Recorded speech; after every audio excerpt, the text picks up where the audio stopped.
les deux, j'ai dit épisode 13. 13. L'épisode malchanceux. Non, c'est pas vendredi.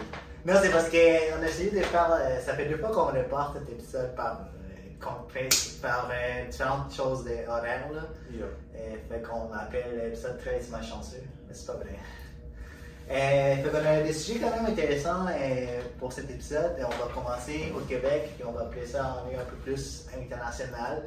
Fait qu'on va commencer avec Occupation Double. Pour ceux qui ne savent pas c'est quoi, c'est une télé-réalité au Québec. Yep. Ça fait déjà comme 16 saisons qui sont à la télé. Fait que c'est quand même très très populaire avec les jeunes. Ça fait longtemps depuis que je suis arrivé ici au Québec que ça a commencé. J'ai vu les commencements, puis c'est quand même genre une des émissions les plus populaires en direct au Québec. Genre, il n'y a pas d'autres choses que les jeunes regardent à part. Les jeunes ils vont tout le temps sur TikTok. Mais il y a quand même une polémique, n'est-ce pas, Kevin? Ouais, c'est des gens qui se sont fait ban de l'émission pour intimidation. Mais juste pour contexte, en fait, l'Occupation Double, c'est comme les bachelors, genre au Québec, genre ils vont choisir des candidats, des candidats filles et gars, ils vont les mettre ensemble dans une maison. Puis là, à la fin de l'émission, il y en a 2 qui vont devenir en couple, vont gagner plein de choses comme une maison, un condo et tout ça. Fait que c'est des groupes de personnes, là, qui sont tout le temps ensemble, les gars et les filles sont séparés, j'imagine, je pense. Fait que là, il y a eu l'intimidation, en fait, 3 candidats qui ont été intimidés en autre. Fait que ces 3 candidats ont été mis de côté, ont été sortis de l'émission. Et en fait, ce qui reproche beaucoup les gens au Québec, c'est parce que la production, Julie Snyder, c'est une grande productrice ici au Québec, la production de Occupation Double n'ont pas réagi à temps, genre. Ben, attends. Je sais pas si c'est attends, là, c'est plus que. Ok, il y a ceux qui ont vu l'intimidation tout de suite et qui se sont dit ah non, c'est pas correct. Occupation Double, ils ont attendu de prendre la température et tout, et puis ils ont fait une réaction à ça.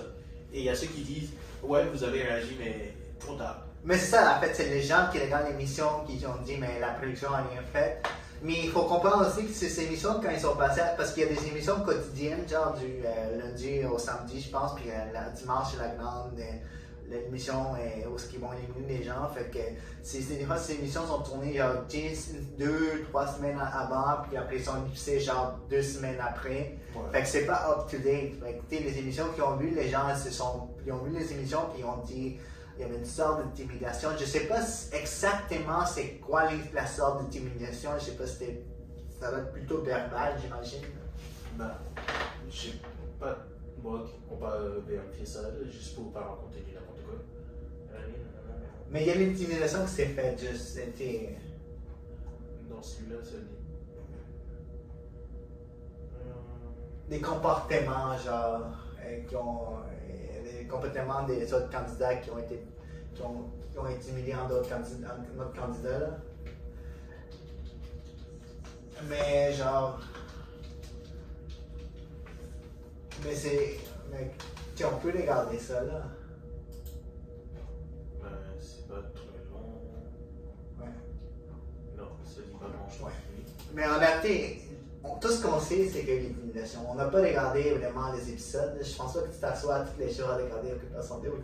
C'est pas mon genre d'émission, mais c'est juste que c'était un événement au Québec et puis ça ramène une attention sur un type d'émission qui est quand même assez populaire, les télé-réalités. Ouais. Dans beaucoup d'émissions de télé-réalité, ça se passe comme. Ok, je prends l'exemple. La Bachelorette, tout ça. C'est déjà filmé quelques mois à l'avance et après, les gens ils restent comme dans une période d'embargo où ils n'ont pas le droit de parler de qu'est-ce qui s'est passé et après c'est diffusé. L'Occupation Double, c'est plus ou moins les mêmes. C'est plus proche dans la production, c'est-à-dire ici ça se passe. Il y a quand même un filtrage, là, mais c'est pas aussi. Ils n'ont pas autant de temps pour dire ok, on a revu ça, revu, et ouais, on garde ça. Mais il y a un comportement d'intimidation. Fait que la production a réagi pour certains trop tard. En fait, la question c'est il y a des commanditaires qui se sont dissociés du brand d'occupation double. Et il y en a par contrat qui ne veulent pas goûter tout de suite. Mais il y a des gros commanditaires comme Couche-Tard, qui est une boisson énergisante de plus, je pense. Puis aussi, en fait, c'est lui qui était supposé donner les condos au couple. Les groupes immobiliers, c'est dissocié aussi. Fait que je ne sais pas s'ils vont avoir un condo à la fin. C'est le but qu'en fait, ceux qui gagnent reçoivent l'habitation. Mais genre, honnêtement, ils se sont dissociés. Puis ce que les gens reprochent, c'est que la production a justement réagi à cause que les commanditaires sont partis et qu'ils perdent leur chance, pas à cause d'une intimidation. Eux, qu'est-ce qu'ils disent dans leurs commentaires, c'est que c'est vraiment genre du noir et blanc, c'est vraiment une ligne mince. Genre de savoir exactement c'est quoi l'intimidation. Ils sont même allés chercher un professeur à l'université, genre je pense de Montréal, ils sont allés me chercher pour l'amener en Martinique, parce que le show n'est pas ici, c'est à l'extérieur du Québec. Fait que les temps qu'ils cherchent quelqu'un, puis l'envoient genre là-bas où les gens sont, d'occupation double, ça a pris du temps. Mais même maintenant, ils vont donner une formation contre l'intimidation, genre à ceux qui sont là, puis les prochains participants. C'est un peu contradictoire dans le sens que, on en a discuté quand on était au parti la dernière fois, c'est, ok, on parle de télé-réalité. Ce qui fait l'intérêt de la télé-réalité, c'est qu'on dramatise certains aspects de la vie et on a des personnages qui sont plus divertissants dans un sens. Oui, il est choisi, genre avant, il y a une procédure pour choisir les candidats, surtout basé sur l'aspect physique. Si c'était juste l'aspect physique, ce serait facile. Il suffirait de prendre des personnes qui sont belles. Mais il faut que la personne soit belle et qu'elle sache se comporter devant la caméra. Quand même, mais j'ai réagi des gens qui ont dit que c'était pas top cette année, genre les candidats. Ça fait longtemps que. À part s'il se passe quelque chose de spécial dans l'année, ouais, ça va jamais être top, genre. Ouais. C'est pour ça, c'est la télé-réalité. Il n'y a pas des gens qui se lèvent le matin et puis il se passe quelque chose de super important. Ouais. Mais c'est ça, il faut que ce soit en show, mais comme je t'ai dit, ils donnaient déjà des formations comme le consentement, le racisme, l'inclusion, communication non violente. Puis là, ils ont rajouté prévention, intimidation, là, qui vont donner aux prochains candidats, puis aux candidats qui sont actuels là en ce moment. Puis honnêtement, les gens se sont plaints, mais c'est en fait les télé-réalités, c'est vraiment genre, il faut qu'il y ait du drama, il faut qu'il y ait quelque chose, sinon ça n'attire pas les codes d'écoute. Est-ce qu'ils ont réagi trop tard? Écoute, ils ont réagi juste quand les commanditaires ont commencé à quitter, puis eux disent non, on avait réagi avant. Je ne sais pas c'était quoi la forme actuelle d'intimidation, je n'ai pas vraiment lu exactement. Est-ce que ça peut être verbal? J'ai pas vu les émissions. Si on avait vu les émissions, genre, on aurait pu juger c'était quoi. Le plus proche que j'ai trouvé, c'est les commentaires. Mais... verbal, genre? Ouais. Fait que c'était les commentaires verbales, intimidation. Je pensais qu'il y a de la violence, honnêtement. Ça dépend. Il y a de la violence psychologique, mais personne ne s'est fait frapper. Fait qu'une sorte d'intimidation, ça peut juste être verbal, puis te dire des choses pour t'intimider. Yep. Ok. Mais c'est ça qu'on a. Ils ont vraiment sorti, ils ont même sorti un communiqué parlant de ça. Et sur Québec, ça a vraiment fait jasser, puis on a trouvé ça intéressant d'en parler. Est-ce que tu penses que ça va devenir l'année prochaine? OD? Ouais. Ouais, parce que ouais. Est-ce que la télé-réalité va disparaître? Non. Non, mais je veux dire, c'est certain qu'ils reviennent, mais est-ce que tu penses que leur brand, avec tout ce qui s'est passé, puis les gros commanditaires comme Couche-Tard qui sont partis, est-ce que ça va leur affecter l'année prochaine? Je pense pas. C'est que. Est-ce que Will Smith a refait des films après avoir giflé Chris Rock? Oui. Oui, mais il l'a giflé. Là. Ouais, mais est-ce que son brand était quand même. Genre. Il y a des gens qui ont découvert Will Smith parce qu'il a giflé Chris Rock. Certainement, Will Smith, c'est quand même un grand acteur qui a fait des gros films. Ouais, mais il y a plein de gens qui ne savaient pas qui il était. Ouais. Mais à cause du fait qu'il y ait eu cette polémique aux Oscars, maintenant ils savent qui il est. Ouais. Fait que ça a fait plus de bruit que OD la session dernière, l'année dernière, parce que OD l'année dernière qui en parlait. Oh, il y a des gens qui en parlaient, là, c'est quand même une émission très, très populaire au Québec. Ouais, mais les gens qui en parlaient, c'était plus pour se moquer des candidats. Sûrement. Mais est-ce que une dernière chose sur ça, il y a beaucoup de commanditaires qui ont quitté, puis parce qu'ils disent dans leur valeur, c'est pas ça qui. leur valeur n'est pas faite sur si avec qui ils travaillent, ils ne respectent pas leur valeur, puis pour eux l'intimidation, puis les faits qu'ils n'ont pas agi en instant même, c'est pas dans leur valeur. Est-ce que tu penses que genre quand quelque chose arrive comme ça, est-ce que c'est mieux genre qu'ils quittent tout de suite ou qu'ils s'impliquent à aider à trouver une solution, genre on va s'asseoir avec l'équipe de production, on va rester ensemble. Ils n'ont pas le temps de faire ça. Mais il y en a qui sont restés, il y en a qui sont restés et on dit on va travailler à trouver une solution ensemble. Oui, mais ça c'est plus, comment on dit, c'est gentil, mais c'est pas obligé. Ouais. Mais les plus gros sont qui ont juste quitté, ils n'ont pas de temps pour ça. Si tu as un partenariat avec une marque, ils veulent être partenaires avec toi parce que c'est facile d'associer l'image avec toi. Si ça devient une prise de temps, il n'y a pas on va se mettre ensemble pour arranger, pour trouver une solution pour l'intimidation.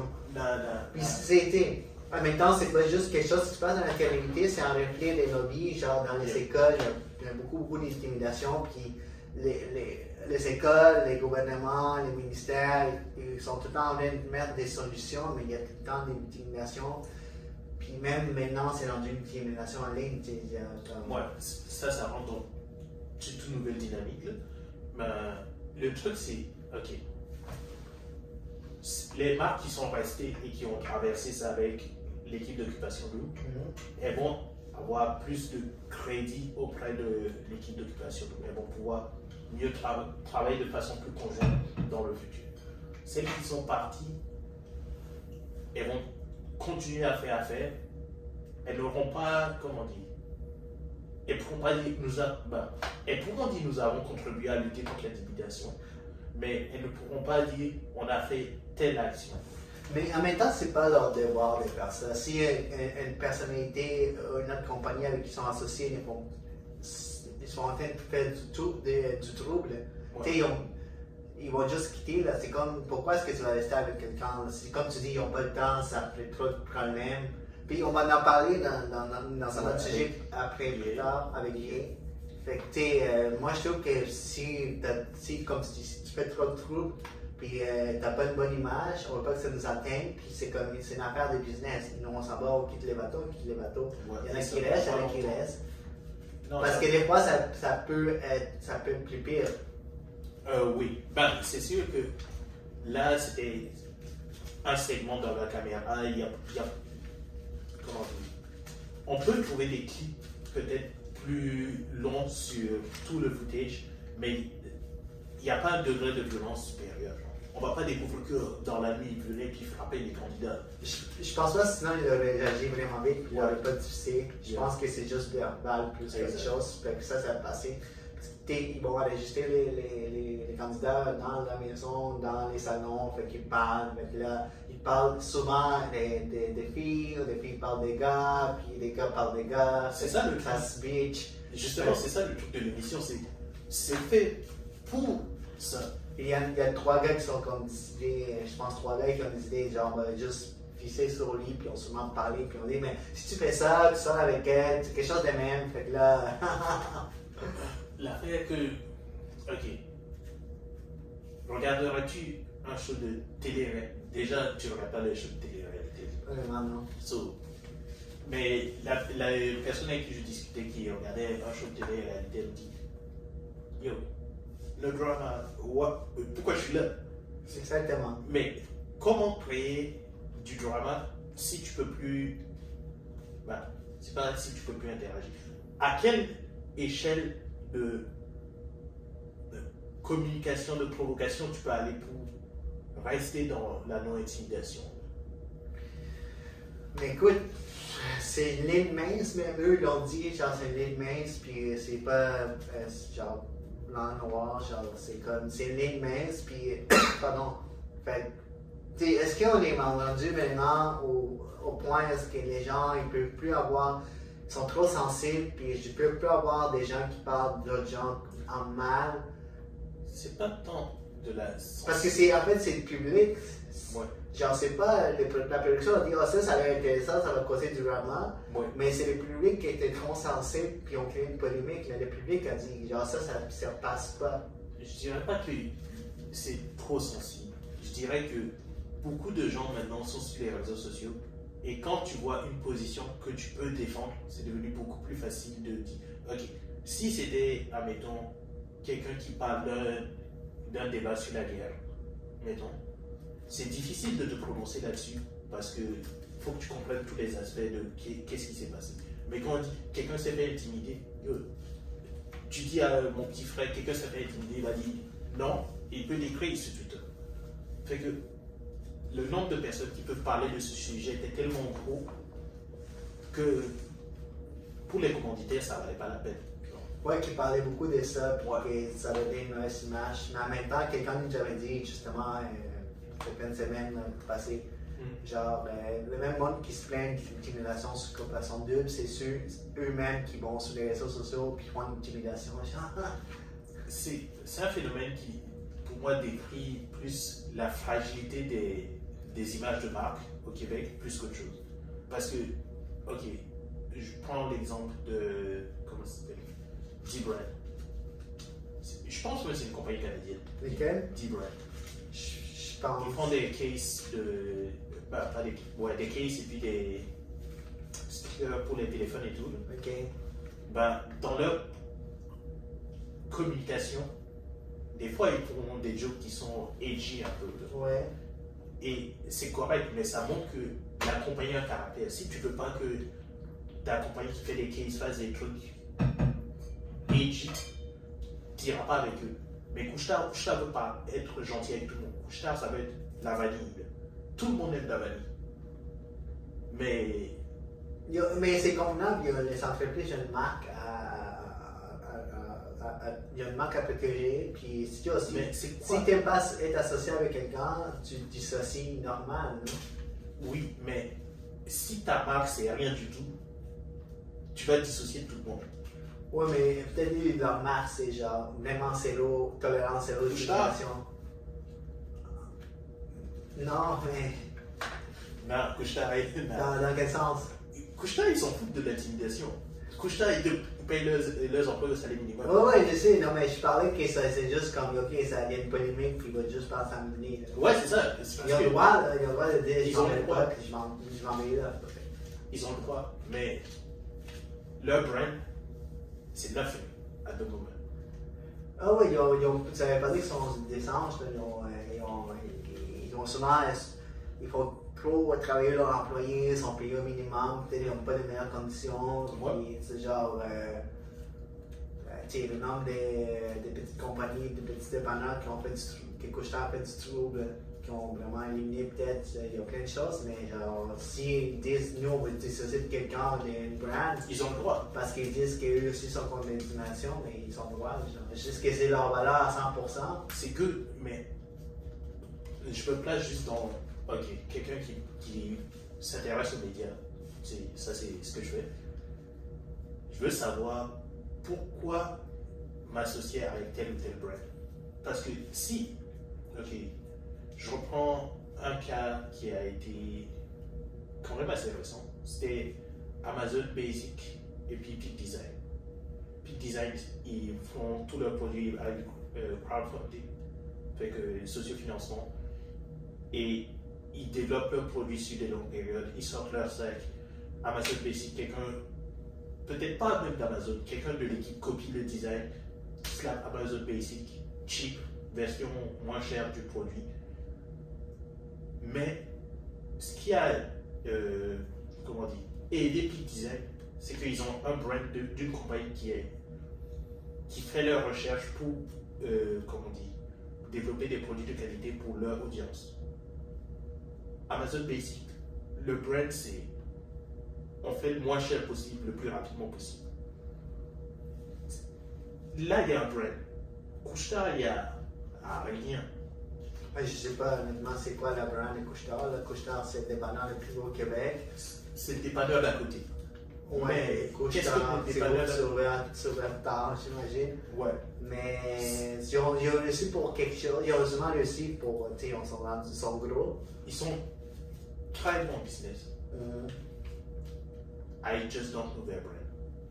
Il y a un petit boisseau là, à niveau. Ils vendent de la slush. Oui. Ouais, mais ils sont dans tous les coins, dans tous Ils sont bons. dans toutes les essences, genre, de couche-tard. Mais le point, c'est que, genre, ça a quand même créé une polémique ici à Occupation Double. Je pense que ça s'est calmé maintenant. Les candidats qui ont fait l'intimidation ont été exclus. Yeah. Et ils ne vont plus revenir. Je pense même qu'il y en a qui ont quitté. Celui qui a subi l'intimidation, je pense qu'il a aussi quitté. Puis, ben, ils ont perdu des gros commanditaires. Puis, mais ils vont voir qu'est-ce qu'ils vont donner à la fin au couple gagnant. J'espère qu'ils vont nous donner quelque chose, mais ça là, ils n'ont plus de condos, il n'y a plus de maison. Ouais. Mais juste avant de finir, c'est ça que j'essaie d'arriver. Ok. En ce moment, la leçon que je retiens de ça, c'est pour Occupation Double, c'est de s'associer avec des compagnies qui ont justement un brand. Parce que en ce moment, les grosses compagnies qui se sont dissociés, c'est parce qu'ils ne veulent pas toucher à ça, même pas rien du tout. Mais ça montre que, ok. Ouais, c'est pas juste des grosses compagnies, les discours. Ouais. Ben, c'est des commanditaires. Mais le calcul le plus simple que je peux décrire de cette situation pour ces compagnies, c'est, ok, il se passe quelque chose de mauvais, on ne veut pas être associé à ça, on va gagner des points de publicité si on dit nous condamnons tel geste et qu'on se retire. Exactement. Et de l'autre côté, il y a les compagnies qui ont essayé de passer à travers ça. Et justement, ces compagnies-là bâtissent une histoire. Oui, ils vont continuer à s'associer à la coopération double tout en sachant que dans les deux côtés, coopération double surtout, vont trouver des solutions. Puis eux aussi vont amener des solutions. Mais écoute, on va continuer avec vous. On a fait déjà une bonne association, puis belle que ça continue. Puis ils vont juste, c'est un passage qui a mal tourné. Fait qu'ils vont, eux, ils vont trouver des solutions pour que l'émission devienne meilleure, puis que l'émission devienne sans cette discrimination, sans tolérance, tout en gardant les rendements, bien sûr, parce que c'est une télé-réalité. On va laisser au Québec. On va laisser au Québec. Je sais pas si. On va rester genre une élimination. Ouais. Parce que c'est là une grosse histoire. Il y a les élections du Québec qui sont arrivées genre au mois d'octobre, genre, non? Oui. Ouais. Donc là-dedans, il y a les Partis québécois, le chef du Parti québécois qui a été élu, Paul Saint-Pierre Plamondon. Tout au long de la campagne, il avait dit qu'il n'allait pas prêter serment au roi Charles III. Pour siéger ici au Québec, vous savez que ça va à l'Assemblée nationale, il faut faire un serment au roi Charles III, ouais. Puis au peuple du Québec. Le peuple du Québec, ça a été rajouté dans les années 80. Parce qu'avant, c'était juste le serment, j'ai comme, dans le serment, que je vais. Le roi, c'est la reine dans le temps, et je vais comme servir la reine là-bas pour les intérêts du Québec. Mais en 1982, je pense, ils ont ajouté pour le peuple québécois. Fait qu'en même temps, tu fais deux serments, genre, tu fais le roi, puis après ça, tu fais le peuple québécois. Fait Paul Saint-Pierre Plamondon, pendant toute la campagne, a dit qu'elle n'allait pas prêter le serment au roi Charles III parce qu'il dit qu'on ne peut pas se servir d'eux-mêmes. Pour lui, c'est une affaire de comment tu disais, toi? Colonisation. Oui, colonisation, c'est passé date. Le peuple québécois, premièrement, ne veut pas entendre parler de la monarchie anglaise. Ils ne sont pas intéressés à ça. Pour lui, c'est dit, il ne peut pas prêter serment à quelqu'un d'autre, juste le peuple québécois. Fait que là-dedans, le Parti québécois a été élu, il y a eu 3 députés, dont les chefs, fait que les trois n'ont pas prêté le serment au roi Charles. Pas encore. Ils ont passé, ils sont allés genre pour. Parce qu'il faut qu'avant d'entrer dans l'Assemblée nationale, il faut que tu fasses les serments et tout. Ils n'ont pas prêté le serment, les trois. Plus, ils ont réussi à convaincre les partis Québec solidaire de le faire. Fait que sont au total 14 députés, Parti québécois et Québec solidaire, inclus genre 14 députés qui n'ont pas prêté serment au roi Charles, qui ont juste prêté serment au peuple québécois. Yeah. Fait que là-dedans, ça crée une grosse polémique en sachant est-ce que le Québec doit encore respecter la monarchie. C'est juste une histoire. Ça revient à la discussion qu'on a eue de l'épisode 6, 7. La monarchie, c'est juste un symbole historique.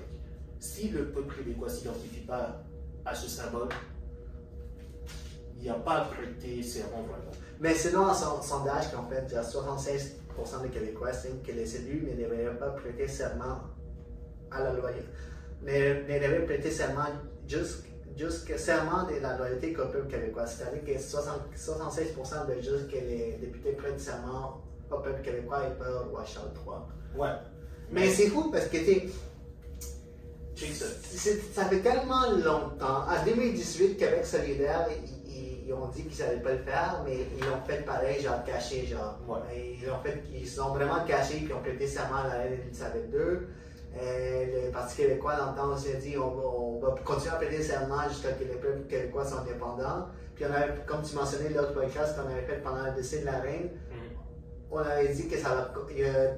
Dès qu'elle est partie, je pense qu'il y a beaucoup d'autres pays, beaucoup d'autres endroits, genre du Commonwealth, vont commencer à questionner la monarchie.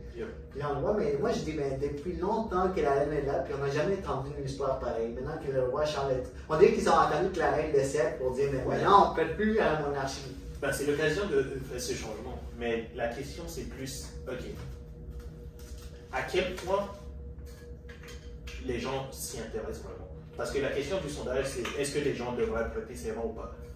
Si la question avait été est-ce que ça vous intéresse que le peuple québécois prête serment ou pas? La réponse aurait pu être différente. Certains gens qui sont vraiment nationalistes vont s'intéresser à ça, mais la plupart du monde vivent leur vie. Puis même maintenant, ça continue parce qu'on a des nouveaux updates. Le président de l'Assemblée, en fait, François Paradis, en fait, il est sortant, lui, il va être remplacé. Puis il est aussi, lui, avec la CAQ, mais son président sortant, il a dit que ceux qui n'ont pas prêté serment au roi, ils ne vont pas être en pouvoir de siéger à l'Assemblée nationale. Et même s'ils viennent, on va les sortir avec les sergents d'armes vont les sortir. Fait qu'ils ne peuvent pas du tout parce qu'ils ne l'ont pas fait, puis l'Assemblée nationale commence à devenir. Ils ne l'ont pas encore fait. Non, ils l'ont pas fait, ils sont passés, ils ont dit leur affaire, ils ont été comme députés, mais ils n'ont pas levé la main, ils l'ont pas fait, ils n'ont pas prêté serment. Pas encore. Il y a juste au peuple québécois. Ouais, pas encore. Fait que tu penses qu'ils vont le faire? Ouais. La politique, c'est juste comme une prise de position. C'est des négociations. Mais ils vont dire, ok, on ne va pas prêter serment tant qu'on n'a pas ça. Et il y aura des négociations. Mais c'est une loi constitutionnelle là, des 1867. Oui. Et c'est pour ça qu'ils vont le prêter serment à un moment donné. Mais il ne peut pas passer d'une motion parce que le Parti québécois et Québec solidaire demandent une motion pour genre, passer par-dessus ça. Puis le président de l'Assemblée nationale a dit qu'il faut vraiment une loi. Puis une loi, ça va toucher la loi constitutionnelle du Canada. Puis ça va faire une grosse affaire. Genre. Exact. Fait que même la CAQ, les partis élus, la CAQ se sont dit on va peut-être faire de quoi, mais genre c'était pas 100% sûr. Les partis libéraux ils disent non, on ne fait rien. Le Parti libéral ne risque pas de prendre position sur ça. La seule possibilité, c'est comme je dis, ces questions-là, ce pas des questions qui vont se résoudre dans cette période de temps, mais dans 15-20 ans, on aura la génération qui aura vu ces événements-là, qui aura grandi avec, qui pourra peut-être se prononcer sur la question de est-ce que ça nous tente d'être indépendant encore au Québec? Ouais, mais tu sais, c'est pas l'indépendance du Québec. Le Parti québécois, ils ont tout le temps pris ça, les trois.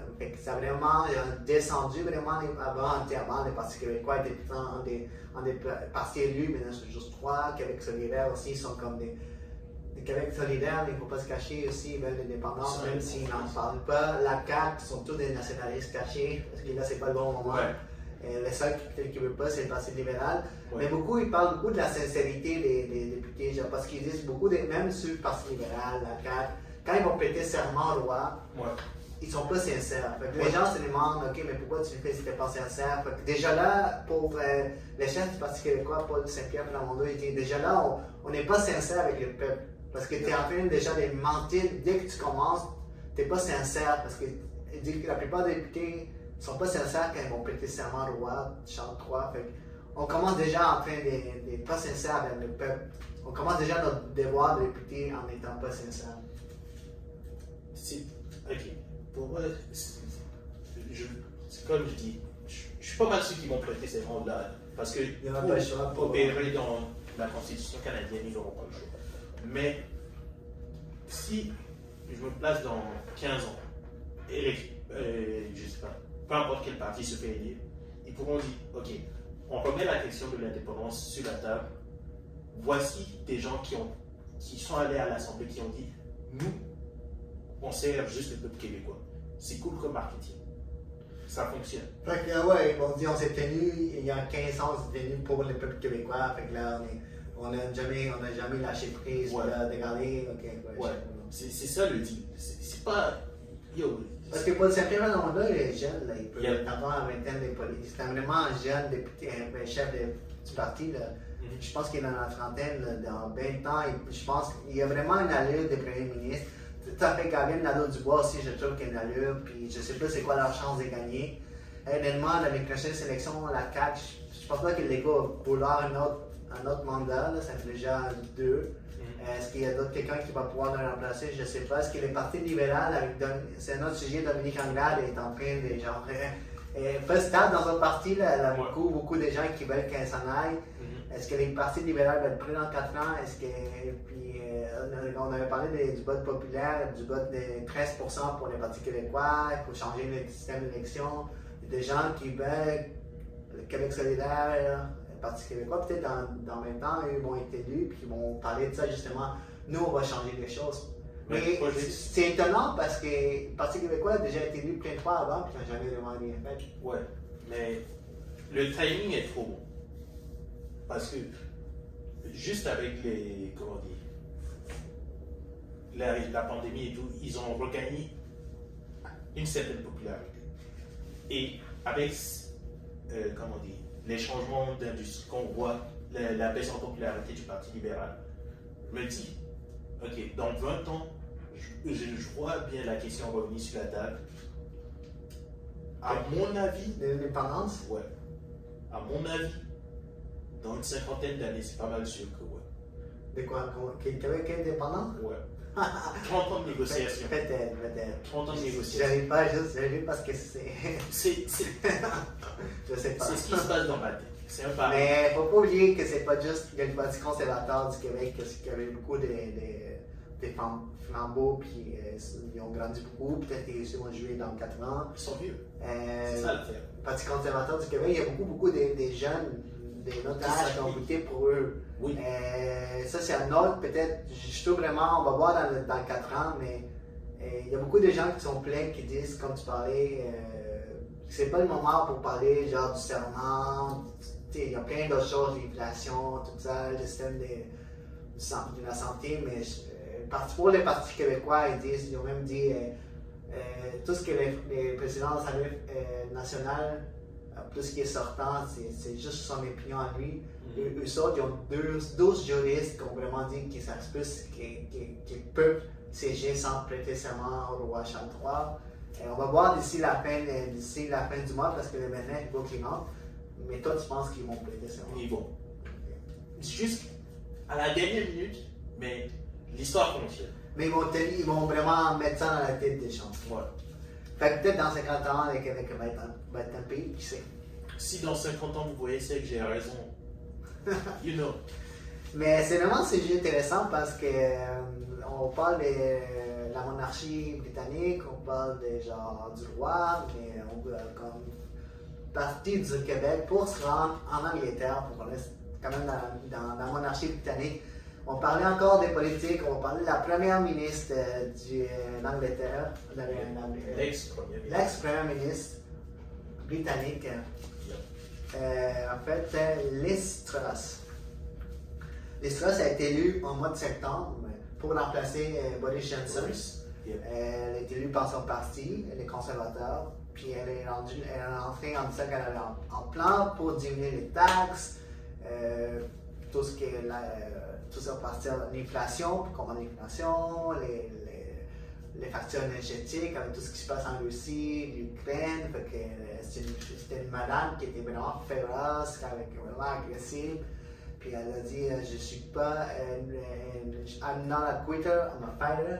Et en français, je suis pas une, J'abandonne pas. J'abandonne pas, j'aime pas.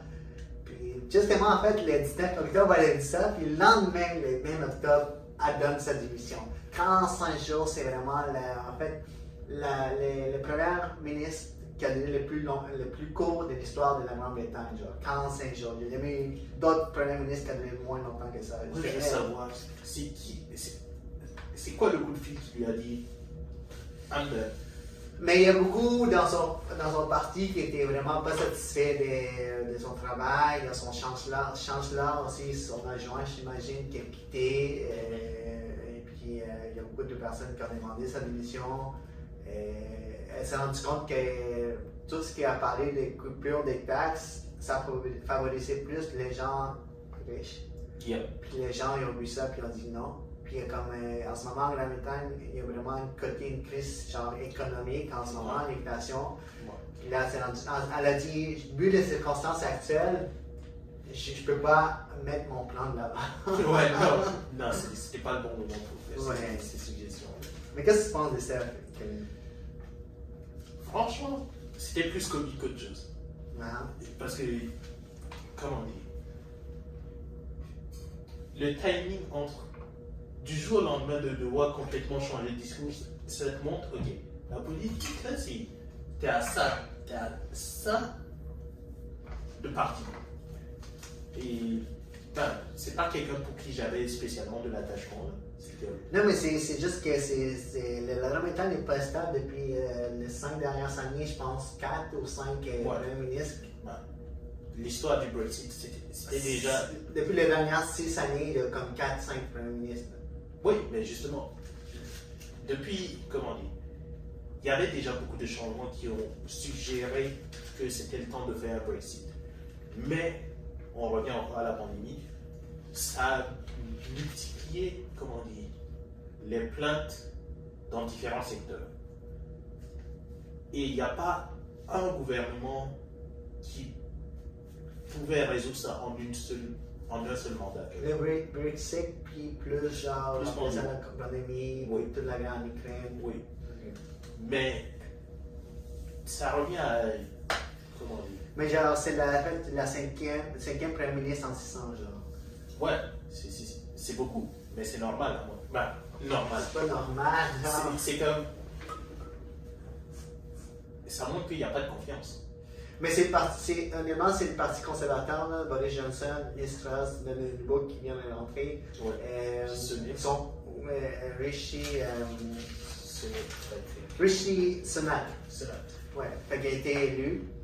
En fait, il y a même des gens qui pensaient que Boris Johnson il était prêt à revenir aussi, mais il a dit non, je ne reviens pas. Mais il était prêt, là, Boris était prêt à revenir, l'homme de la situation. Là. Mais Boris, il a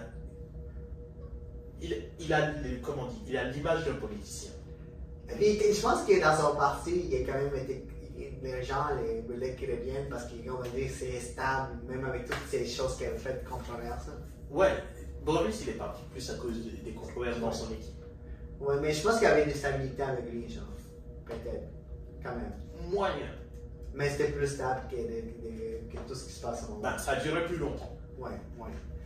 Mais en fait, les partis d'opposition, le Labour Party, ils veulent vraiment qu'il y ait des élections. Parce que là, ça fait juste tourner entre les partis conservateurs ok, il y en a qui quittent, il y en a qui remplacent. Il y en a qui quittent, le Labour Party, ils disent non, c'est vraiment au peuple britannique de décider maintenant pour qui doit gérer le pays. Mais en ce moment, parce que là, c'est juste en leadership, là, les partis conservateurs, ils sont en train de jouer.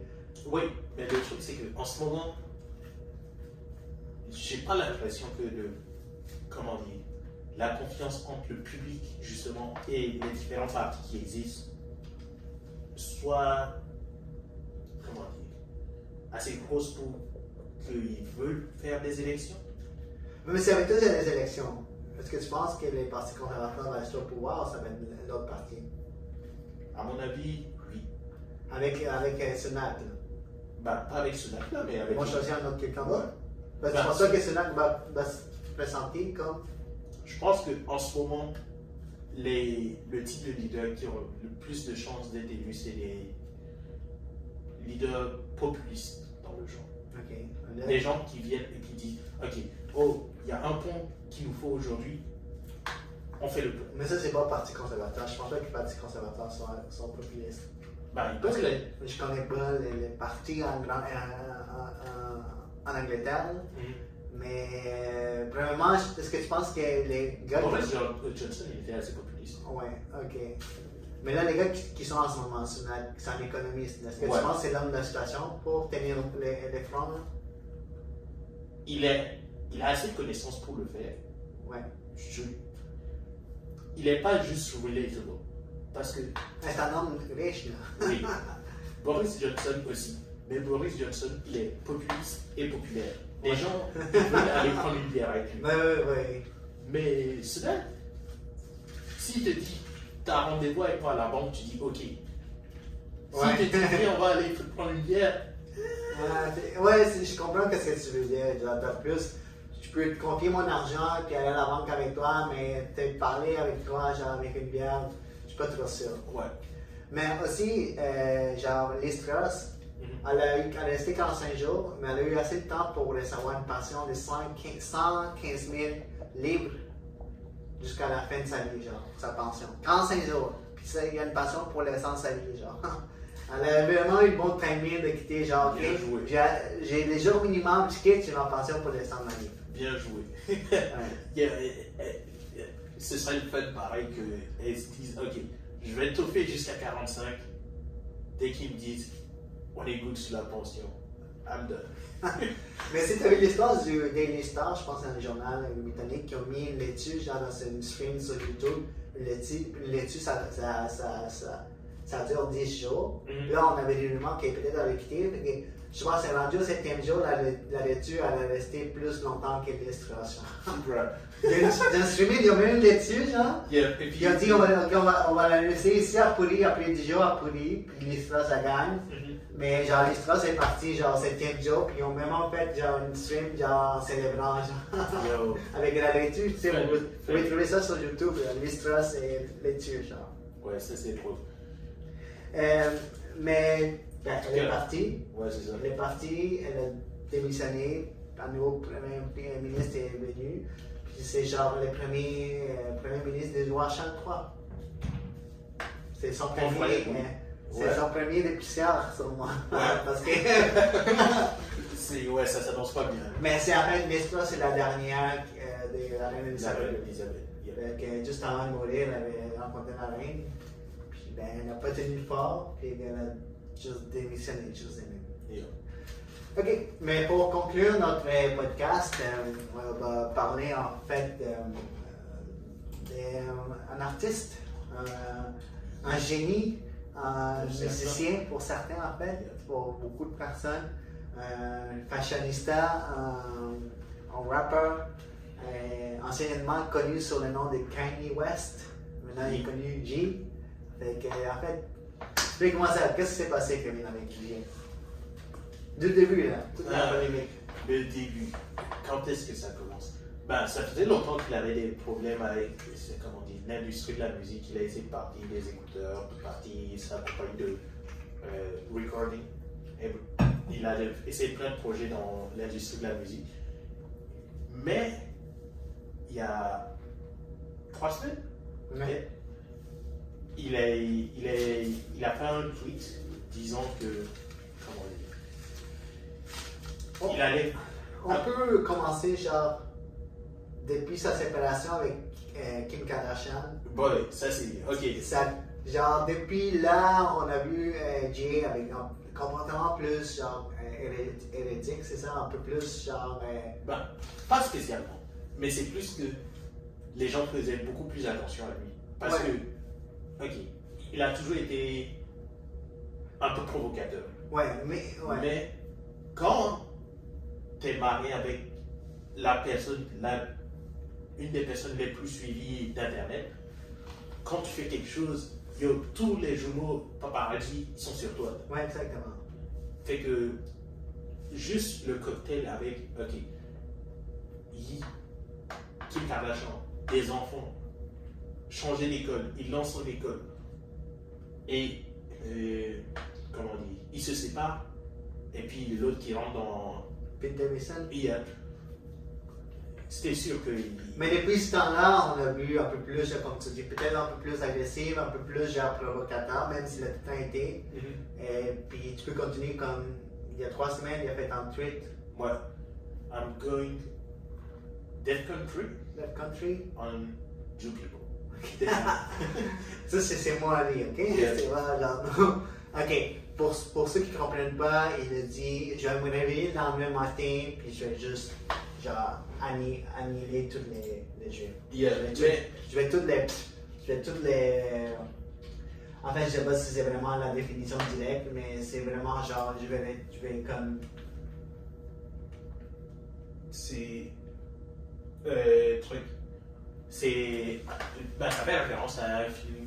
L'Holocauste, c'est toujours. Non, même pas. Defcon, c'est un film, genre film d'horreur là, qui sort où il y a des influenceurs, Ouais. genre qui se massacrent, en gros, ce soit Halloween. Là. Mais Defcon, quand tu mets Defcon dans un tweet et que tu mets juif, les gens ils pensent Holocauste. Ouais, mais en fait, ça veut dire massacrer, genre, massacrer. Littéralement, c'est ça qu'il voulait dire. Genre, vraiment, c'est ça qu'il Kind of. Je vais me réveiller, puis je vais massacrer, tuer. C'est ce qui a été interprété. Éliminer. Pour être clair, c'était C'est- stupide de faire ça. Ouais, C'était une mauvaise idée. S'il avait dit, je vais, I'm going Defcon 3 on, I don't know, music producers. We don't care. Mais c'est aussi polémique, genre, de dire ça. Peut pas juste parce que, tu sais, quand tu dis je vais tuer, genre, des producteurs de musique, là, ça Mais c'est c'est un comme- scandale, là. Mais c'est pas la même chose. C'est comme, ok, je sais pas, dans une musique ou dans quoi que ce soit, tu dis, ok, I hate, I don't know. Un exemple, ben, ça manque pas, mais c'est comme, j'essaie d'en trouver un qui est correct. Là. De quoi?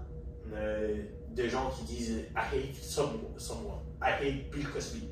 Oh, I hate the white people, ça qui Ouais, if I meet Bill Cosby, I'm gonna kill him. People don't care. Ouais, parce que, tiens, Bill Cosby a fait des choses. Ouais, et de la même façon, on sait qu'il y a beaucoup de personnes qui ont subi des abus dans l'industrie de la musique. Mais tu sais, il a commencé premièrement dans son tweet, il a mis un chandail White Lives Matter. Là, ça fait une sorte de polémique. Ouais. Là, il a dit non, moi, je me tiens debout pour ça. Je pense que. Veux-tu qu'on rentre là-dedans? C'est ça qu'il a dit. Lui a dit vraiment, genre, mon chandail White Lives Matter, ça fait du sens. Non, mais ce truc-là, c'était tellement. Ok. Tu mets un chandail White Lives Matters. Déjà, t'es pas dans le top de la popularité. Tu mets un chandail White Lives Matters à côté de Candice Owens. Ah! Faut le chercher, non? Mais surtout pour lui, un homme de couleur là, qui met un chandail. Là. Tout le monde dit. Mais il y en a déjà. Avec tout ce qui est Black Lives Matter, mais lui, il a vraiment quelque chose en plus connu. Là. Un homme de couleur, connu, aussi populaire que lui. Puis lui, déjà, il y avait déjà une polémique parce qu'il a tout le temps sa casquette rouge. Make America Great Again avec Donald Trump qui a tout le temps supporté. Là, il sort avec son chandail White Lives Matter. Là, il sort avec un tweet antisémite. Ok, c'est ça que j'essaie de dire. C'est White Lives Matters, ça, c'était pas, comment dire, c'était choquant, mais c'est pas inattendu. C'est comme, tu sais c'est qui Kanye West, tu l'as déjà vu avec le Malaha. Et il y a déjà eu des scandales à propos de Black Lives Matter à cause des fonds qui ont été détournés et la personne qui s'est enrichie. Du coup, qu'il pense ça pour faire la provocation, c'est pas. Ou parce qu'il est d'accord. Parce qu'il pense que c'est vrai. Je sais pas à quel point il pense c'est vrai. Okay. Mais dans sa façon de provoquer les gens, ça fonctionne. Problème, C'est son tweet. le tweet c'était vraiment beaucoup. Là. Mais le problème c'est avec qui tu te tiens quand tu dis ça. Si tu arrives à, je sais pas, ok, dans ton album de musique, tu portes un t-shirt White Lives Matter, ceux qui le connaissent vont dire ah ok il troll. Ouais, mais si la chanson est bonne, puis genre, avec tout, les gens vont s'en foutre, genre. Non, c'est pas qu'ils vont s'en foutre. Mais ils m'ont dit, ok, on le connaît. Il a déjà fait des trucs comme ça. Mais si tu fais ça dans un défilé de mode qui n'est pas de ton. Ben, c'est son brand, mais c'est pas vraiment son brand. C'était avec Balenciaga, la collaboration. Et que tu amènes des gens qui sont impliqués dans la politique pour ça, c'est là que ça devient. Ouais, parce que tu fais ça, puis là, les gens qui sont genre Black Lives Matter, puis ils voient ça, puis là, ça fait plus de polémique. Ouais, mais tu fais ça avec quelqu'un qui commente la politique. Ça dépend du contexte, comme tu dis, ça aurait fait ça, c'est une vidéo genre des musiques, pour ce qui troque tout le monde, puis là, ils mettent un chandail, puis là, ils chantent, puis là, tout le monde aime la chanson, puis là, ok, ouais, avec le chandail, le monde s'en fout, mais là, ils font assez. Là, il va sortir des défiler, là, il va juste protester, provoquer avec des gens qui sont du côté genre Black Lives Matter. Là, ça fait plus du côté. C'est même pas Black Lives Matter, tu prends Candice Owens, qui fait des commentaires très controversés sur la politique. Ouais. Tu lui donnes un t-shirt White Lives Matter. Tout le monde va dire encore, elle fait ça encore là. Ouais, elle fait ça encore, mais cette fois-ci, elle fait ça avec quelqu'un de populaire. Avec AG, ouais. Ouais. Mais qu'est-ce que tu penses? Ça fait que les gens disent, ok, ils supportent ce qu'elle dit. Ouais, mais surtout quand il dit que. Une autre chose des controverses, on va dire quand il dit que George Floyd il est mort. Ouais. Exact. Et c'est ça qui est. Il n'est pas mort parce qu'il s'est fait écraser le cou, il est mort par. Je pense que c'est. Fentanyl. Fentanyl, ouais. Mais justement. Ça, c'est à cause du documentaire que quand Candice a fait. On n'a pas vu. On va souvent juste regarder parce qu'on voit. En tout cas, je vais pas prendre position sur ça, mais je vais aller voir c'est quoi en fait le documentaire. Est-ce que je vais le finir? Non, est-ce que je vais être en accord avec. Je sais pas. Tu l'as vu? Des extraits. Ok. Et c'est comment? Faut vraiment être de mauvaise foi pour faire ça. Est-ce que tu penses que c'est véridique? Mais juste les extraits, t'as pas vu au complet. Comment? Est-ce que tu penses que. Je l'ai pas vu, est-ce que tu penses dans le documentaire, est-ce que ça a été fait avec des vrais faits? En tout cas, pour ces extraits que tu as vu. Là. Un documentaire, c'est une pièce d'opinion. Moi, je pense que voici ce qui s'est passé. Okay. Est-ce que la façon dont elle le fait, est-ce que les personnes qui ont été intervenues dans le documentaire disent la vérité?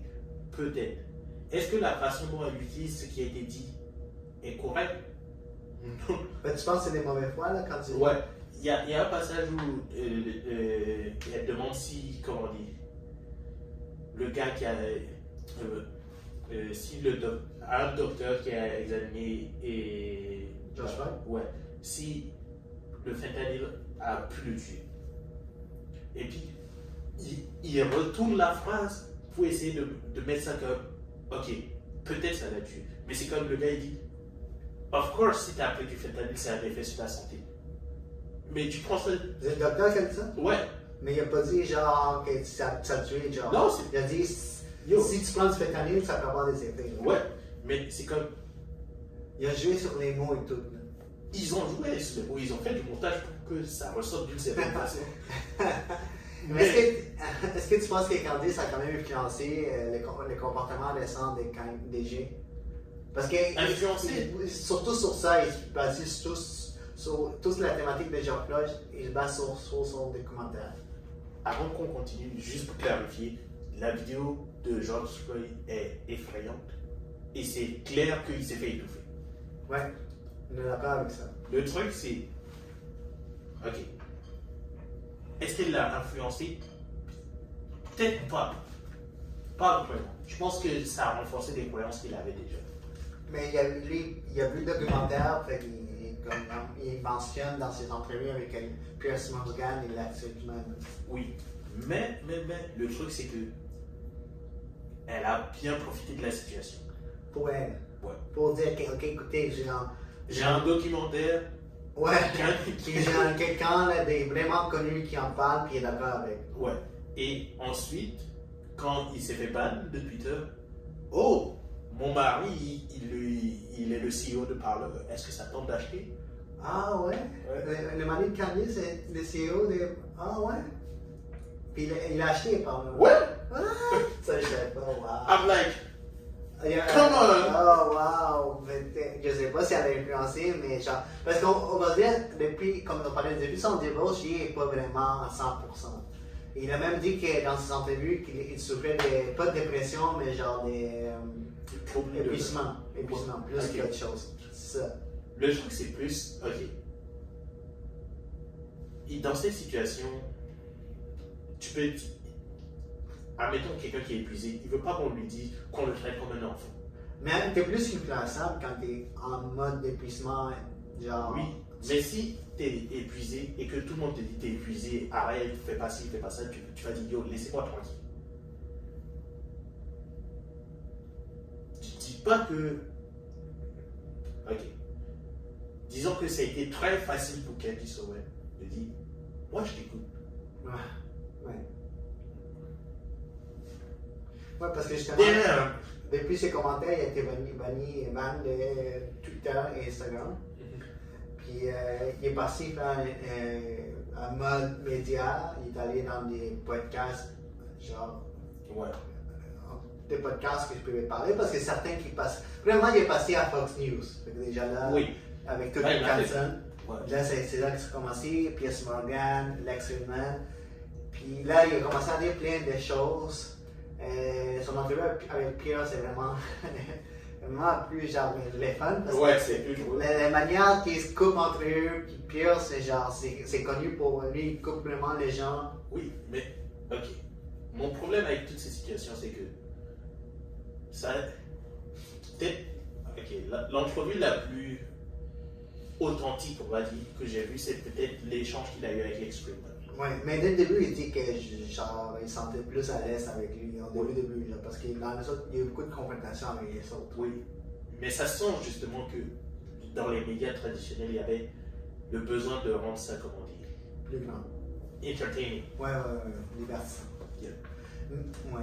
Avec Lex, c'était un peu plus proche, mais tu sens que, bah, il le dit après, là, qu'il lui fait pas confiance à partir du moment où il y a trop de Mais tension. pour le contexte, Lex, c'est un Friedman, c'est un podcasteur, pas juste un podcasteur, il fait beaucoup de recherches sur l'intelligence artificielle. Je travaille dans l'université, professeur, et je pense même qu'il est juif, non? D'origine. Oui, il est juif. Ouais.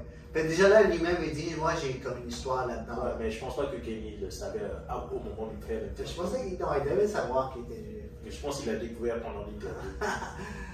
Fait que tu vois, Lex, la façon qu'il l'entrevue, c'est vraiment genre organisé, vraiment les questions, tu poses des questions, il est silencieux, mais à un moment donné, quand Jay l'a dit, je te fais pas confiance, puis il a même comme crié, Lex, on a senti, moi j'ai écouté par audio, on a senti qu'il était plus là. Puis même il l'avoue, je lui ai dit, je peux pas continuer parce que dès que tu m'as dit que je ne fais pas confiance, je suis jamais arrivé. Là, il était vraiment bouleversé par ça.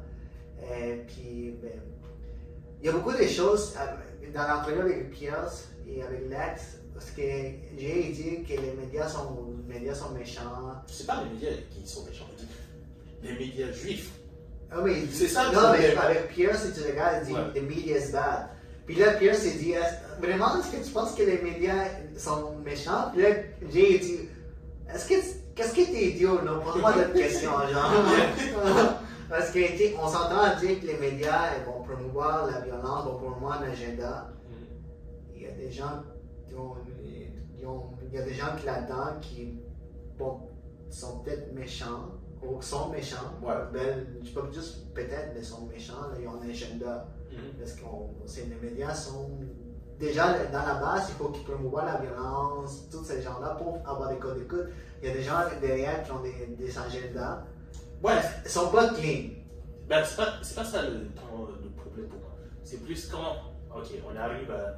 Le gars, il croit que les juifs qui sont dans les médias sont méchants envers lui. Mais il a pas dit juste les juifs, il a dit les médias en général sont méchants. Il a dit mais des médias c'est bad. Je pense pas qu'il a dit des juifs médias. Il a dit des médias bad. Si. En tout cas, j'ai compris juste médias. Ouais. Il a dit de même, et quand on l'a obligé à, à faire la distinction entre les personnes qui l'ont soit lui Ouais. et les autres, il a dit, ok, the media, but like the media, he knows that people listening know who he's talking about. Ouais, mais je pense que c'est ça qui est.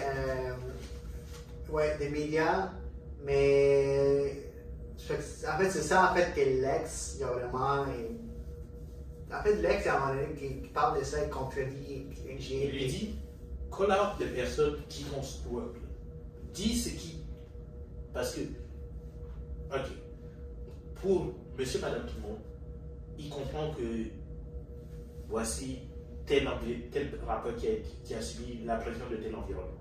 Quelqu'un qui ne connaît pas ce contexte-là, qui grandit dans un milieu plus conservateur, mettons, ou je sais pas, dans un parti néo-nazi, il voit ça, il dit, oh, il est comme nous.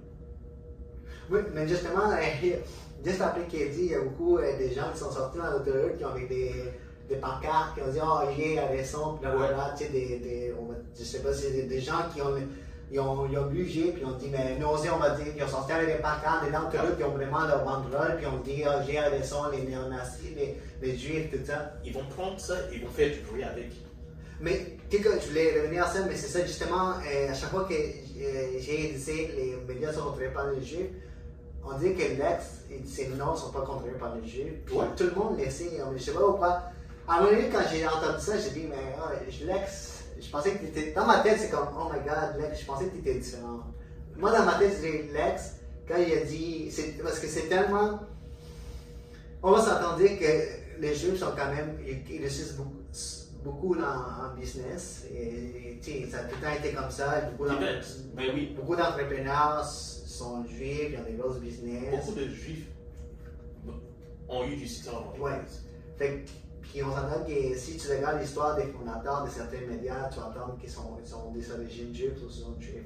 Mais quand j'ai dit ça, moi j'ai dit, c'est vrai, les juifs quand même sont peut-être contrôlent les médias, là. Pas à 100%, mais il y en a quand même beaucoup qui sont là-dedans. Là. Ok, voici la nuance que je veux faire. Quand toi tu dis les juifs contrôlent les médias, dans ta tête tu te dis des juifs contrôlent les médias. Non, tu dis pas. C'est pas ouais, tu dis pas il y a une réunion avec tous les juifs. Non, c'est pas la communauté juive. Certains entrepreneurs qui sont juifs, ça tombe. Peut-être sont en train de contrôler certaines informations. Et ce que je sais pas tout le monde. Hein. Ouais, mais le problème c'est que quand certaines personnes entendent les juifs, non, certaines personnes qui sont dans les médias, qui sont des présidents de compagnies entrepreneurs, sont juifs. Oui. Certains. Oui. Et ce qui est important, c'est pas parce qu'ils sont juifs qu'ils sont de même. C'est parce qu'ils sont de même et qu'ils sont juifs qu'on parle d'eux. Oui, mais ça aurait pu être des chrétiens, des catholiques, c'est juste que ça tombe que c'est certains présidents en haut des sphères des médias, des compagnies, c'est des juifs. Voici. Parce qu'ils sont bons, ils sont très bons en business, ils réussissent à avoir des gros postes, grosses positions, je veux dire. Check la différence que je fais. La majorité des personnes qui ont du succès en entreprise sont blancs, des hommes de, je sais pas, 40, 50 ans. Mais on va pas dire les médias blancs. Doesn't make sense. Mais c'est facile de se baser sur des idées, comme on dit, stéréotypées pour faire passer un message plus facilement. Si tu dis les hommes d'affaires qui sont juifs ont fait ça, puis les gens vont te regarder bizarrement et vont dire dis les juifs. Non, les hommes d'affaires juifs, c'est parce que les juifs, ça inclut tout le monde, toute la communauté. Et c'est ça le problème. C'est que dans l'Allemagne nazie, c'est parti de ça juste. Le ministre de la propagande, il n'a pas dit les hommes d'affaires. Il a dit les juifs. Ouais, non, ça peut amener à beaucoup de mauvaises choses, mais genre, tu sais, quand Lex a nié ça, en fait, moi, Lex, je pense que c'était différent, mais. C'est pas qu'il a. La question, il voulait pas affronter ça, il voulait pas, genre. Il l'a affronté de la meilleure façon qu'il pouvait le faire. Ouais. Le problème, c'est que quand tu es dans des. Comment dire, des descriptions qui sont plus idéologiques de même, la façon la plus simple de combattre ça, c'est pas devant la caméra. C'est d'amener la personne à voir les contradictions de ce qu'il dit en vrai. De lui montrer, ok, voici telle personne avec qui tu travailles, qui t'a pas screw up, qui est juif, Ouais. Tu peux pas dire que les juifs sont les médias, machin, Ouais, mais c'est pas juste dans le média, c'est dans le monde de la fashion, tout ça. Là. Exact. Et c'est ça le problème avec le message. Si dit, I don't know, les gens qui travaillent dans le milieu de la fashion, 90% ils vont te screw up. I don't know. Ou les gens qui travaillent dans les médias, 90% ils vont te screw up. Mais certaines personnes qui travaillent dans les médias, certaines personnes dans la fashion, Ouais. bon, te screw up. Mais déjà, là, on va s'entendre quelque chose. La business, c'est rough, ok? C'est beaucoup d'argent, ça fait en sorte que l'argent, quand ça vient avec l'argent, des gens sont comme, soit I screw you, ou je screw me. Fait que déjà là, man, la business, quand tu commences là-dedans, la business, faut que tu es comme moi, j'ai un tatou ici, là, c'est écrit, on est tous devenus ici. C'est un reminder de dire, mais en business, c'est pas juste des chantiers, là. Yeah. C'est pour ça qu'on a des contrats, c'est pour ça qu'on signe. Mais les contrats, ça va rien. Des fois, ça veut rien dire, ça peut des fois servir, mais genre, si t'es pas assez smart, intelligent, c'est le plus grand exclu, le plus petit, c'est le monde de la business. C'est plein de gens, là. C'est pas juste, il y a plein de gens, il y a des latinos qui excluent des latinos, des juifs qui excluent des juifs, des blacks qui excluent des blacks. Genre, business is business, genre, c'est. Fait dans le cas de Jay, il a eu des gens qui ont fait affaire, qui étaient des gens juifs. Dans son cas, lui, c'est ça qu'il mentionne souvent. C'est ça, on va prendre le fait lui-même qu'il a dit, c'est pas moi qui le dis. Dans ces choses, dans ces actions d'entreprise, il y a eu des gens qui l'ont exclu, qui étaient juifs. Je reviens sur le message. Ouais. Parce que quand tu dis business is ruthless, I agree. Mais c'est trop facile de dire, ok, we are villains. Parce que oui, il y en a, mais comment dire, comment expliquer ça? Les gens qui utilisent l'image du vilain pour décrire la business, ils font ça dans un discours qui est assez simple à définir. Ce qui est difficile, c'est de prendre, ok, I'm a businessman, this is what I bring to the world. Ouais, non, mais c'est en fait de pas être trop naïf, genre de dire, Yeah. c'est pas tous des vilains qui sont assis sur la table, mais on a chacun nos propres intérêts, on a chacun nos propres façons de penser, on veut tout le temps une partie du gâteau. On est déjà là, tout l'effet de vouloir plus que d'autres, ça fait partie déjà d'une certaine méchanceté, genre. C'est pas une méchanceté. Ce qui est méchant, c'est, ok, I'm gonna take advantage of you, and I'm gonna do everything to destroy you. Ouais, je comprends. Mais, et il y a des gens qui travaillent avec cette mentalité-là. Le truc, c'est, ok, plus l'image de la personne qui est en affaires, c'est ça, plus ça va être difficile pour des gens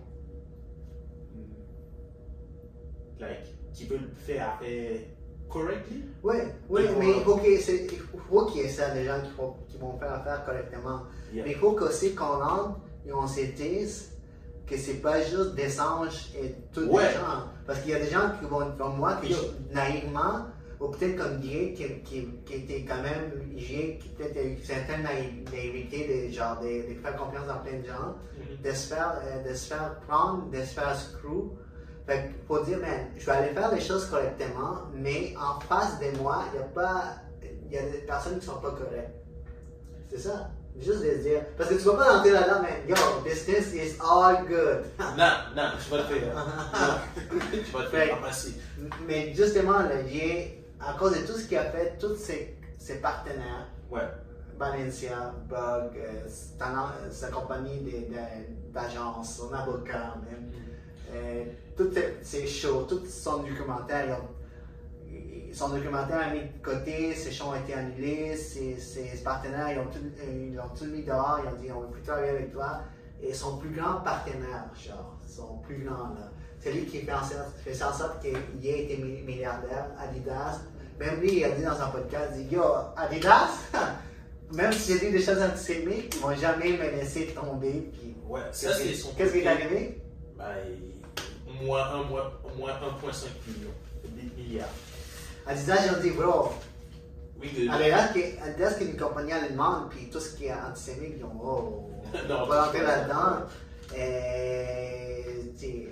L'accord avec Ye était évalué à 1,5 milliard de dollars. Là. Yep. Juste avec ça, il était milliardaire. Maintenant qu'il a perdu Adidas, il est rendu à 400 millions de dollars net. Là. Yep. Quand même, 400 millions, c'est beaucoup, mais genre, des milliardaires, artistes milliardaires, à genre, millionnaires tombés dans le coup d'eux-mêmes, c'est quand même rare. Là.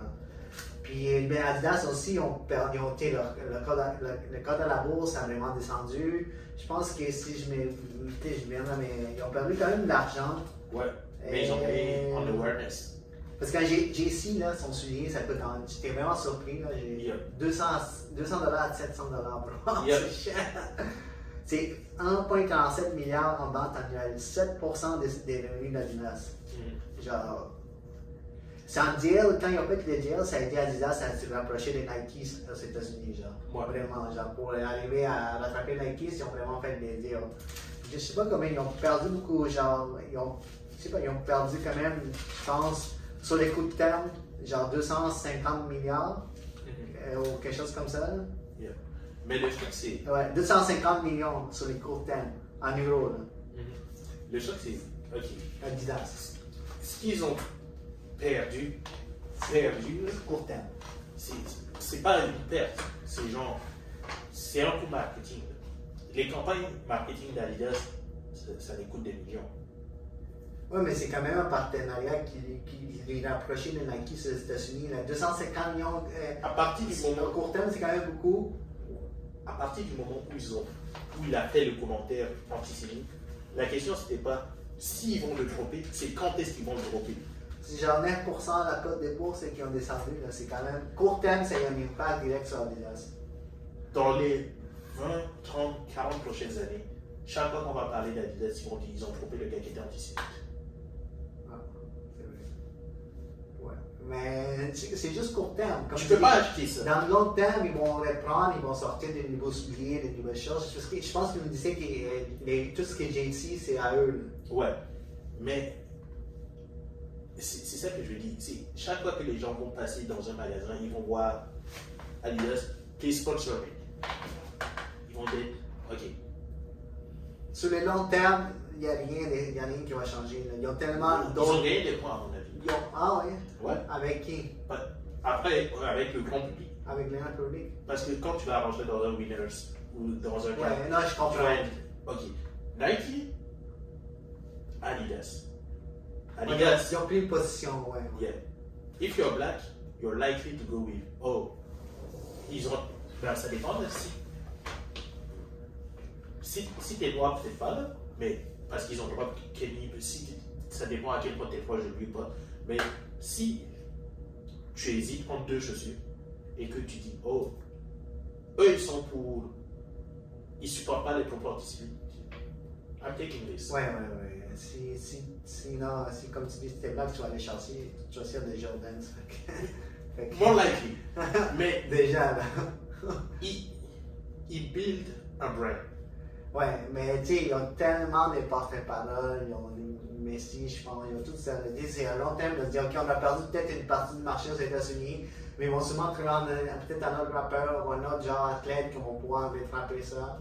Le contrat avec Kenny, probablement que c'était beaucoup plus que les 250 millions en termes de ce qu'ils allaient payer.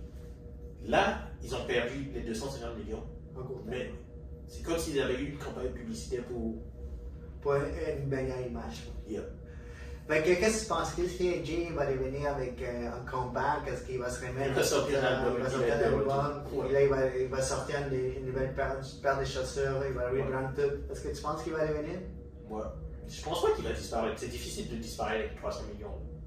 Fait que dans combien de temps? Dans 2-3 ans, il va aller comme se cacher puis il va revenir? Non, je pense pas qu'il va se cacher. Non, je pense pas que c'est un type. Mais caché, genre il va être moins pressant juste pour focuser musique puis là il va sortir. Putain, on finit ça. Parce que là, il ne faut pas oublier qu'il veut se présenter en 2024 ouais, 2024. pour les sélections. En fait. Ouais. D'après moi, il va probablement perdre beaucoup d'argent dans les élections. Au moins qu'ils disent qu'il va genre appuyer Trump. Déjà là, ça va. Ouais, même à ça, les élections, c'est beaucoup d'argent perdu. Même pour ceux qui gagnent, c'est beaucoup d'argent perdu. Mais d'après moi, il y a beaucoup de chances qu'il perde de l'argent avec ça, mais qu'il améliore son image auprès d'un public plus conservateur et tout. Mais dans la grande sphère publique, est-ce que tu penses qu'il va revenir comme ce qu'il était avant? Admettons, ils ont un gros. Avant? Comme ils sont un gros album qui a plein de succès. Ou ça ne va jamais revenir comme ce qu'il était avant. Parce que là, tu dis qu'il va juste être encore plus populaire avec une certaine partie de la population conservateur. Mais est-ce que tu vois comme il était avant, est-ce que c'était genre, ok, this guy c'est un génie, c'est un génie? Ouais, il y aura toujours le côté, it's a genius, mais ils vont toujours se dire, not politically. Fait qu'il va jamais retourner dans les sphères publiques comme il était avant. Il va peut-être revenir avec un bon album, mais ça peut être genre. C'est comme, ok, tu prends, j'ai oublié son nom, mais il y a un chanteur country là, qui avait dit le N-word et puis il s'est fait cancel. Je sais pas c'est qui. Bref. Mais en général, même dans la carrière d'un artiste, c'est ses premiers hits qui vont être les plus gros hits. Après ça, c'est comme, you surf on it. Ouais, des fois il revient avec après genre. Il revient après genre un accident ou genre quelque chose comme ça, comme un backlash, puis là il revient plus fort, genre des fois. Ouais. Là, d'après moi, il va garder une certaine notoriété. Il va jamais fade out. Ok, mais ça va plus être aussi, genre dans la sphère publique, il va plus être aussi gros, genre. Les gens, il y aura autant de gens qui pensent que c'est un génie dans la création. Il y aura autant de gens qui vont penser, yo, puisqu'il est stupide. De quoi? Il est juste dumb. Ah. Because he bought Parler from the wife of the CEO. Mais écoute, son legacy, on peut le dire qu'il a fait. Ces gars-là, on peut pas. Il a tellement de bonnes chansons que j'aime. Par rapport à tout son comportement, après tout ce qui est côté artistique, je sais pas, lui il a le droit de dire qu'il peut se supporter n'importe quoi. Les gens n'ont pas arrêté d'écouter Michael Jackson. Non, ses commentaires antisémites qu'il n'aurait pas dû les faire, il aurait fait plus attention, mais est-ce qu'on va dire derrière qui plus tard dans les infos de dire que c'est un homme qui s'est tenu droit devant ses valeurs ou un homme qui a détruit sa carrière? Je sais pas, juste les temps. Il y aura les deux. Même chose, il y aura des gens qui vont dire Michael Jackson c'était un génie de la musique, mais il a touché des enfants. Ouais.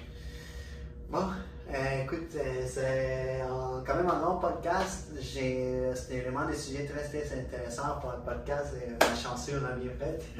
Please, Adidas, please, sponsor us. Ouais, sponsor us. Écoutez, abonnez-vous sur la chaîne YouTube, laissez des reviews sur Apple Podcast, Spotify. On est déjà rendu à 13 épisodes. On va bientôt avoir un prochain invité bientôt pour le 20e si on arrive à concorder une date. Genre. On avance, puis on espère que vous aimez ça, puis nous on aime ça. Puis ouais. On se revoit dans les commentaires au prochain épisode. À la prochaine, les amis.